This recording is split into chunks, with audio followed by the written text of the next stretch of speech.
Hi guys, dito ako sa Dumaguete. Papunta na ako ngayon ng Cebu. Kaya ito guys, nandito na tayo sa Dumaguete City. Sasakay tayo ng papuntang Cebu. Ito ang sinakyan ko, Bayawan. Galing tayo Negros Oriental. Kaya ito guys, panoorin nyo ang aking mga biyahe at ang aking mga journey sa pagsakay sa barko pabalik ng Cagayan de Oro. Papunta na tayong Cebu guys. Aakyat sa barge. Aakyat tayo sa barge guys. Pa Cebu. Yun.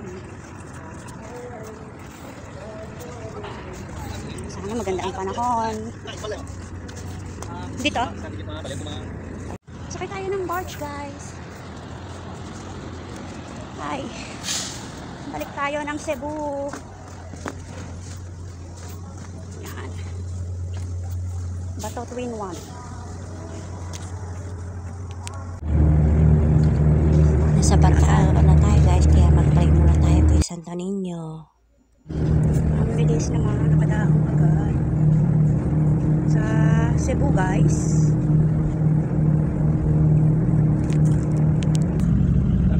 Bababa na ang barge. Nice. Ang aga-aga namin nakarating na Cebu guys. Kaya ito ang barko. Palababa na ngayon yung aming bus dito sa barko. Kaya tuntua ako dahil mabilis nakarating ng Cebu. Madaling araw pa lang. Kaya lang, ang problema ko, pagdating ng Cebu, ang biyahe na Cagayan de Oro ay sa gabi pa. Kaya iniisip ko kung anong gagawin ko. Ito ngayon umaga, kain muna tayo guys dito sa karinderya. Masarap ang tinda nila, kaya ito, almusal muna tayo. Kahit dahil wala tayong dinner kagabi.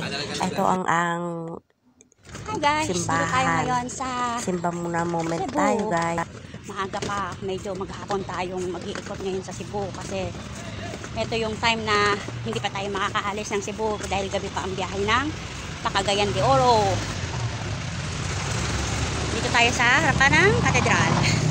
Sisimba muna tayo guys para kahit paano nakarating tayo ng Cebu magsisimba tayo sa katedral. Samahan niyo ako sa aking mga journey, sa aking mga gala. Ito. Yan. Tayo. Pasok tayo sa katedral. Yan ang katedral. So, sisimba muna ang lola nyo. Dito tayo sa Metropolitan Katedral. Ay, thank you Lord. Nakapagsimba rin. Dito tayo sa Cebu. Ngayon, Hila-hila ko ang aking BFF na bag, kaya ito, lakad-lakad tayo papuntang simbahan para makapagsimba at makapag-moment-moment na rin dito dahil minsan lang ako makarating dito sa Cebu at makapasok na simbahan. Kaya ang saya-saya ko nung ako'y makarating na simbahan dahil gusto-gusto kong makita ang loob nito sa loob ng katedral. Kaya first time kong magsimba at nagdadasal tayo para sa lahat ng ating mga misyon sa buhay natin at sa lahat ng tao na ating tinotherapy. Kaya sana maging malaking pagpapala ang pagsisimba ko dito sa Cebu Katedral.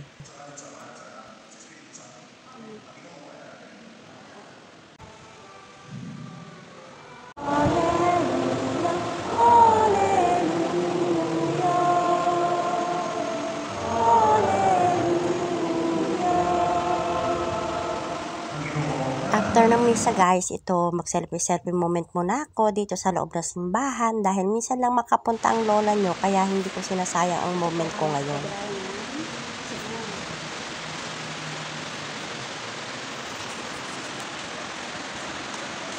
ngayon ko lang nalaman kasi Pio ay ka-birthday ni Padre Pio Petrensina. Dito ang Our Lady of Rosary guys. Ito naman si Pedro Virgen Barangay St. Carlos del Dios, St. Anthony de Padua. Ito si St. Vincent Ferrer, St. Louis. After ko mag-video-video at ng moment-moment dito sa loob guys, ay lumabas na ako ng katedral. Kaya ito, dito naman tayo sa labas mag-selfie-selfie sa ating mga pupuntahan na San Pedro Sports Santiago. Hindi ko alam kung ano to, pero ito, mag-mission therapy rin tayo sa Cebu at sumakay na rin tayo ng Cagayan de Oro. Madaling araw na tayo nakakitating ng Cagayan de Oro, kaya ito, ang ganda-ganda video-video ang paligid para makita nyo guys ang moment-moment ko rito. Ang ganda-ganda tingnan ng mga dagat at saka ng tanawin, mga bundok dito sa Cagayan de Oro guys. Kaya na tayo. Yan.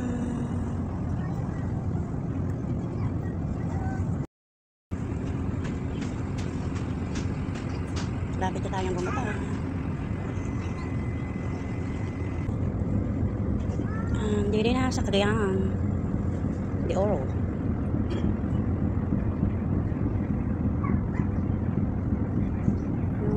Atras na ang Ito, malapit na tayo guys dito sa may port.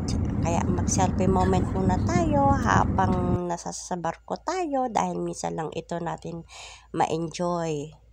Ang mauso.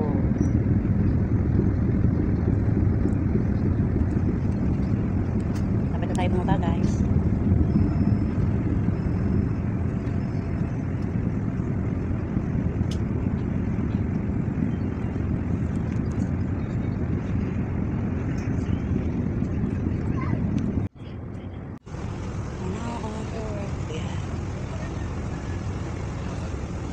Dito na tayo sa port. Cagayan.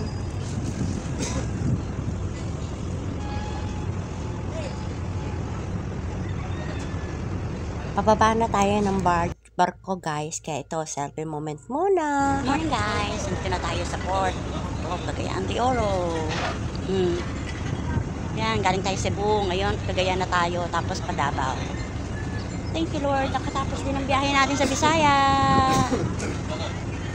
Samahan niyo ako palagi sa aking journey. Back to the Cagayan guys. Sige lang po. Pwede ko nang hilahin si best friend. Diba? Hindi na tayo sa Cagayan Port. Ay, thank you Lord. Nakarating din tayo guys. Sa ating journey. Mahabang biyahe. Ay. Grabe.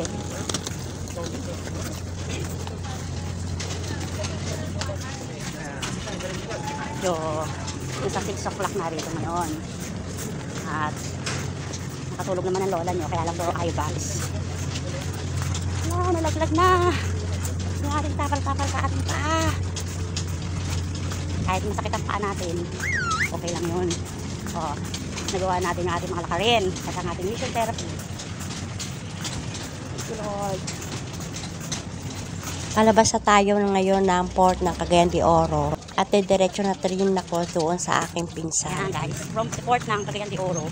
Nag-walking lang tayo guys, papunta sa Kahay ni Edsel. Ayan yung inikot-ikutan natin ng karaan. Nakapag tayo ngayon. Ay! Nakawi rin! Marami rin pasahero kahapon. Kaya, thank you Lord. Dito na tayo sa Cagayan guys. Mamaya diretso na tayo ng Davao. Meron pa tayong therapy doon. Biyahe-biyahe lang. Gastos sa masahe pero nakasalamat ako kasi nabisita natin yung mga anak natin na natin sa buhay. Mga pinsan natin. Nakapag-therapy rin tayo sa Cebu. Nakasimba rin tayo sa katedral sa Cebu. At nakapasyal sa Independencia Plaza. O diba? Nakalas tayo Bayawan. Dumaguete. Layo. Negros Oriental. Ay. Thank you Lord. Kung lang po saan ko din pinukuha kong lakas kong ito sa pagbabiyahe. Pero masaya ako kasi nakalating na tayo rito. Ito ang polisin ko. Diba? Tapos kung kaila Edsel, pwede pa natin nakarin kasi malapit lang. Wala tayong bariya pang bayad sa pedicab. Pagkakada lang tayo. Doon. Dito na ako sa bahay ni Edsel. Ito ang aking pamangkin at tinerapy ko sa Edsel. Tinecheck ko kung ano na ang improvement sa kanyang pagte-therapy. Na-stretch mo na. Naitataas mo ba? Sa taas. Doon. Sa kabila. Ayo, galing ka! Konti na lang. Pag dire-diretso to i-therapy, yung paa mo. Kaya nga, Baka pagkita ko na naman, iba na naman ang lakad mo. Nakakatawa-tawa. Kasi ako pinasagdan. Baka babakalera sa mamugmaya. Pwede ba yan, Tek? Ha? Makakapera ako. I-maintain ko lang siya. Naalin? Kung wala ka ba? Maintain Huwag mo ipapahawak mo sa iba. Hindi pwede. Baka maikot-ikot lang yan. Hawag mo. Iba ang therapy ng stroke, Day. Hindi katulad ng ginagawa ko. Walang ibang may alam ng ginagawa ko sa pagte-therapy ng stroke. Sa atin na lang talaga. Kaya sabi ko sa'yo, kailangan, huwag mong ipapahilot din yan kasi bumabaliktad ang mga buto. Kaya hindi yan ginagalaw ng iba mas. Oo. Ang Ang kailangan yan, mag-exercise, maglakad, Ang tamad ba? fresh air, Wala naman kababa. tubig-tubig. Bakla dyan sa gilid. Oh, ayun ang kailangan niya, tubig-tubig. Maraming tubig, kaya lang puro kape. Ay, nako. Kape, sigarilyo. Paano Wag yan? iwas sigarilyo, bawas sigarilyo. Tapos fresh food. Hmm. Ay, maganda na yung tuhod mo, hindi na nakaluwak kahapon. Oh, straight na oh. Oh. Naayos na yung paa mo. Iwasan mo lang yung lagi nakabaluktot ng upo. Oh. Paghiga. Paghiga, umayos ka ng dapat naka-straight lang, hindi nakabaluktot. Sila naman. Oh, Ako naman mag-ano na. Mamaya na kapat. sweet naman. Thank you for